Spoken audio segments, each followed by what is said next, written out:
Welcome to Peter and Ruffy's Football Show here on STV. The main talking points tonight.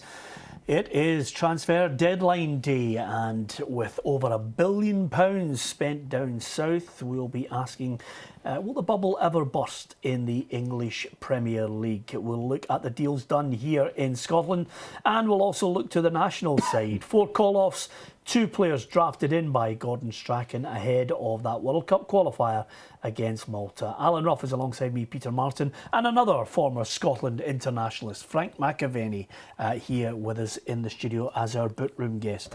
I have to ask you, Mac, how many caps did you eventually get? 5, just a 5. Which is amazing, Ruffy. I would have said more than that. To be honest, I was quite happy with it because there were so many strikers going about when I was trying to get in the team. So to get 5 was quite an achievement for me. Yeah. Did it mean a lot to you? Of course it did, yeah. Yeah. It did. Played in the World Cup, which I only got to 1, but not like him, got to 3. Yeah. But it was good. It was good. It was Sir Alex Fergie. Took me in. It was an experience. Yeah. Are you filled, Macca, with confidence for this campaign? Obviously, we want to get off to a good start against Malta. No, not really. I've just I've not got a lot of confidence in the Scotland team. I'm delighted Tony Watt's in. He's been called in. I've always been a big fan of Tony's when he was at Celtic, and he scored against Barcelona. Bubble burst at Celtic, but I think Neil Lennon should have maybe spent a wee bit more time with him, because he was only a young boy. He's only 22 now. He was only a young boy, and I think maybe somebody should have put their arm around him and said, look, because the talent's there, Peter. And I think if the talent's there, you've got, and he's a different kind of striker. Well, if you're talking about somebody putting their arms around him to get the best out of him, I think Robbie Neilson has got a great chance to get the best out of him at Hearts. He's been raving about him. He scored the goal, the winning goal against Partick Thistle at the weekend as well, Ruffy. Yeah, I was impressed with him, particularly against Celtic, and then up at Aberdeen. He had another good game. He had a chance to win the game late on, but he was in everything that Hearts did, and like Frank, I think he will benefit at Hearts. I think I would like to, I know I'm not going to, but I'd like to know the Ross McCormick omission. Has he fallen into the Rhodes? Jordan Rhodes carry on. Is it a similar player? Is it a kind of player he's looking for? Is Watt a different player? Do you know my biggest gripe? It's just my gripe. My gripe with Scotland team, and Gordon thinks he's a good manager and he's a good lad. I know Gordon, but he's got a certain idea in his head that he's got to play this way. Now, to me, it's not worked. Change it. There's boys there. Jordan Rhodes scoring goals. If it doesn't fit the system, change the system. Yeah, well, he might do that. He might do that score this goals, time. Peter. That's what football's all about. Yeah, but he might do that this time, Macca, because quite simply, the manager lives or dies by his decisions. Of course. He's there because people have faith in him. He then has to say, okay, this is the way I want to play to try and get results. Didn't get it for a number of reasons.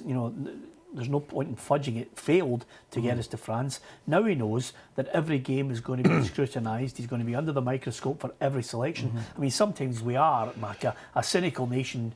We get a squad and look at who's not in rather than who's in. That's the way our head works. I just can't understand. The guys went for £14 million to Aston Villa, Ross McCormick. I can't.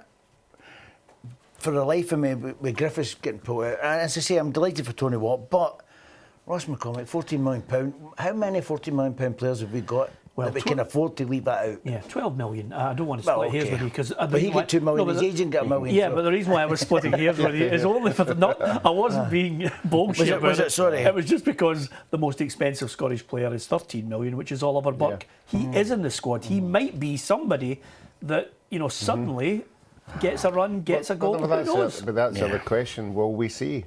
Will we get a chance to see? Is he? That's the big question that the fans are asking now. Let's see him. Let's see if he is this young guy. He's just bust on. Apparently, he was just... No, kid ourselves on. We're playing Malta. Come on, let's get all our good players on the park, even young players on the park. If we don't come through this one, and formation, Frank touched on formation. 2 holding midfielders. Come on, let's start attacking people. Let's start. So negative. Let's go and hit somebody for 4 and 5. Yeah. What you mean? You mean a Malta? Yeah. I know they're improved. They're an improved nation and everything, but let's go and show that we can be an attacking side and to everybody else in the section, just say, let them pick up the paper and say, 4-0, fantastic. Do you cut them any slack on the fact that when they play better nations, they have to look towards holding? I don't think it's too negative. I think that the last campaign, there were certain games that we should have went for it. You know, like Republic went for it and they got results. Yeah. And we were negative and never got the result we got, but what we deserved, you know. And I think, you know, taking 4 points off Republic Island and not qualifying, I just can't understand that. Yeah. You know. Well, I must admit, I'm not quite as filled with the pessimism that you two characters have at the moment. Don't worry about it. Listen, that's what it's all about. It's not pessimism. I would like to change it and go for it. I would like us to get back to being an entertaining football side and start frightening people. Just out of curiosity, when were we an entertaining football side? When were we? Was that 1974? No, I think there were occasions when we got to France. I thought we had good players then who played attractive football. I just feel that this sitting midfielders, and I know the modern game has changed. Was Paul Lambert a sitting midfielder? I think when but I don't think we played two Peter, sitting I think midfielders. when Walter had the team, or Alec McLean, I think we had decent. We not a decent team. It was playing decent football. Never made it either. Never made it either. I mean, let's not look back nostalgic at something that wasn't there. Would you agree we've got the players to play an attacking style player? I think we have. I think we've got good players. I think you've got Richie in there who's a good player. Defensively, we're always doubting that. Ruffy, I think we've got good players of a standard, but they're not at a standard of the last. I mean, there were good players in the side in 1998, the last time we qualified. We don't have that standard now. So you're asking them to punch above their weight, and somehow I think best hope second in this group. You know, would you say they're going to get? I mean, you're saying we're optimistic. Would you say they're going to get? I'm saying best hope second. I'd like to see. Unless Gordon changes it, I would say they're not going to make second because you've got to score goals, you know. And he had a little pop at Gary Lineker last week when he was saying, well, goals is what it's all about, and Gordon says it's not all about scoring goals. Well, I'm sorry, but it is. Yeah, well, listen, I'm not going to split the hairs on, you know, one person saying it's about goals, one person's not. I'm saying that, you know, optimistically, I think second is achievable. I think even Gordon knows that if he doesn't get us to this, the game's up for him. So he lives or dies by his mistakes. I mean, Tony Watt, he'll be there. Oliver Burt's there. You know, suddenly we've lost Griffiths, but Griffiths really wasn't a mainstay or a major part of Gordon Strachan's plans before. I don't think he would. If unbelievable as it may seem, but I don't think he'd have played him anyway. Yeah, well, that's just because it's Gordon. He's got this system that he wants to play, and you've got to say, you know, good luck to it. But I just think, as you say, you've got to change it sometimes. Yeah, well, let's live or die by the results that he produces. Yes, okay. You know, I'm hopeful. I'm a big Gordon Strachan fan, but I'm not letting it cloud my judgment on looking and saying, okay, what do we have as a standard of player there? I would like two big commanding centre halves. I'd like, no disrespect to Hanley or Greer, I like my centre halves no nonsense approach at the moment. You know, I'm you know, everybody loves a John Stones or a Gerard Piqué, but we don't have that type of footballer. So, you know, I'd like commanding centre halves, no nonsense, get it out of the box, get the danger out. So you know they're going to. We could let in goals, but what you got to play up front and who you got to play? Do you think Stephen Fletcher's a man that Gordon keeps playing? Well, I'm not going to dissect every player, but what I would say is Stephen Fletcher doesn't have a great goal scoring record. No. So I'm not here to defend Stephen Fletcher, but what I am here to look at is saying he's got some players that have forced their way into his thoughts. So let's see if he does put them in. At Malta. I don't think Malta's the key. I think they should win against Malta. I agree with you. A couple of goals should be the difference. But then after that, in the other games, which will become that's a big one. You know, different style of play, has to get goals, has to keep it tight at the back. That's when I think he really will come under the microscope, and we'll all start to make decisions, and you'll start to see, you know, the written press slowly turn or really get behind them. And he knows that. He knows it's coming. Of course he does, but I mean, unfortunately, the disappointment in the last year, the pressure starts this weekend. This weekend, You know, and that's the unfortunate thing. You think it's a couple of goals win. What about you? I'm not too sure. Okay. To be honest with you. Okay, I'll tell you what, I'll give you the break and then come back with an opinion on it. Is that possible? I'll go for the draw then. That's what I'm going for there, yeah. Okay. I think we could be in Oh, trouble. there you are. Okay. See, it's a humdinger of a show today. Mac is in, he's in the mood. I'm in the mood, yeah. Absolutely. Okay, join us after the break. We're going to talk transfers, but obviously if you're watching this programme just after 7 o'clock, things change. If you're watching at 11 o'clock, things dramatically change. So we'll look at some of the deals that are done. We'll also look at the vast amounts of cash being spent in England.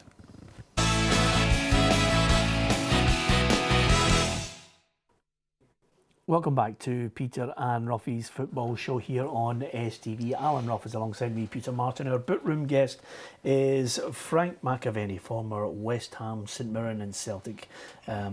Partick Thistle for a day, but there's no point in dwelling on that. A bit of skullduggery happened on transfer day. I mean... He looked good in the strip. He did. Yes. Until you did a massive U-turn. Transfer day, does it get you excited? No, it was. Listen, I signed. I'm not talking about Thistle. I don't want you to go back over old ground. I'm just talking about days like today. It's great. It's great. I'll miss Harry Redknapp. He's always there with the window down and we're going to sign a couple of players and all that. That was traditional. Jim White run about.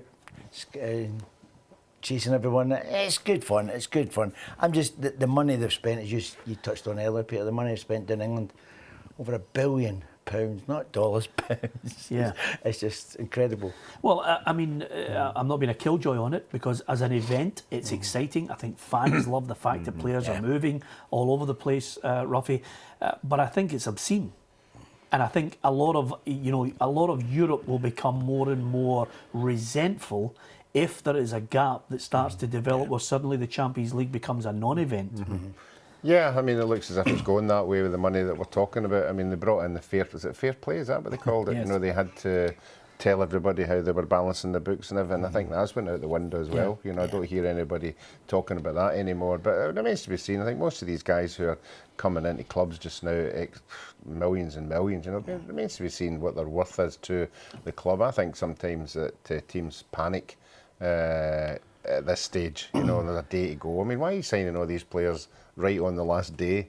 Well, surely there must be other times when you could, if you really, really wanted them, you could have had them 2 or 3 weeks ago. But to have it all, I know it's great for the supporters and everything, but I would ban it. I would ban it. I would have the. So you have it yesterday? No, I would have it. I'd have it. You can't sign anybody. You can't have anybody. You can't have anybody once the season started. You've had all close season. Can I tell you something? I like that idea. Stop it. I like that idea. Yeah.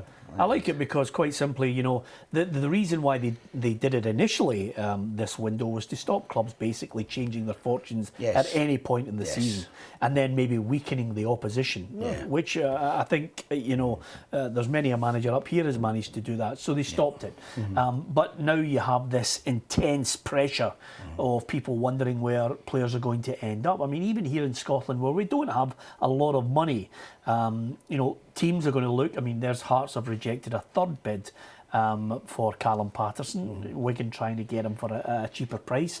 You know, by the end of this programme and possibly the end of this day, he could be on his way. It's just it's all about a game of poker now on the last day, isn't it, Mike? But it's a shame, you know, because, you know, if he goes, then they might not have a replacement. They might not have time to get a replacement in. And that's the biggest problem.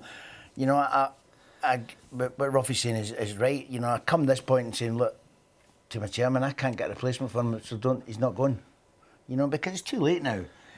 Unless they've got someone in mind that they can bring someone in. I mean, I would be surprised if you know, they haven't got anyone in mind, just in case he goes. Yeah, I mean, you're now in a situation as well. I mean, Hearts are going to try and offload a few as well. Oshinawa, Juanma could be gone as well. They've got Tony Watt in, so they've got up in the front area. I think Robbie Nielsen's got a set in his mind. But you're right, he might not have time to spend if, for example, Wigan came in and said, here's $1 million. You say, thank you, Callum, on you go. But, I mean, Celtic, there's already, there's been talk today of Patrick Robertson, a permanent move. Shimonovic, when you get up in the morning, he had failed his medical. By the time you got to the afternoon, it could be a loan deal. Later in the evening, it's possibly a permanent deal. All of these things change as this day moves on. Celtic fans are wondering, is James McCarthy going to be wearing green and white by the end of the day? Rangers fans are probably wondering, okay, this deal with Senderos might not need to be done today. It could be done over the weekend because he's a free agent, Ruffy. Yeah, you would have thought just sign him for the players. I know you would think. Obviously supporters will be a wee bit worried, that was to fall flat. But you would have thought, negotiations. I know modern day negotiations are very complicated, but it all seems to fall down to family. I've seen 3 or 4 deals not going through because of family reasons. And I struggle to get my head around that one because the majority the families are right behind, the player and want to support them and that kind of thing. There's too many players now using that as a get-out clause not to sign for clubs. Yeah, you just haven't let that go since you almost signed for Manchester City. You can't let it go, can you? Tell Macca what happened. Tell him. No, I left in the morning. The newspaper, I don't know which newspaper, it had broke that I was... by tea time, I'd be a Manchester City player. So I went off to training, and it was seemingly a done deal and everything. And the exact words that were used, Alan Ruff can pack his bags. He's going to Man City. So by the time I come home from training, my wife had all the bags packed. Obviously, not glued up and how a transfer actually happened.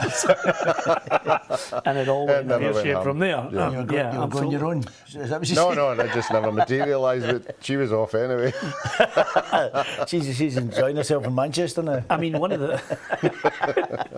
There's a gag there, but I'm not going for it. One of the things I was going to say is, it gets, it gets to the point now where managers up here are hoping for those last-minute little golden nuggets that can do something for them. There's a strange one. Nicky Clark, he moved to Bury and then suddenly he's back at Dunfermline on a 2-year deal. I think that'll be a good club from Dunfermline. It's like, rising from the Phoenix at Dunfermline, a great club. It's just went in hard times, but they've still got a lot of support. They still fancy their chances coming up and challenging the big boys. And that's great when they've got that ambition, because many years ago they didn't. So I think Nicky Clark is not a bad player.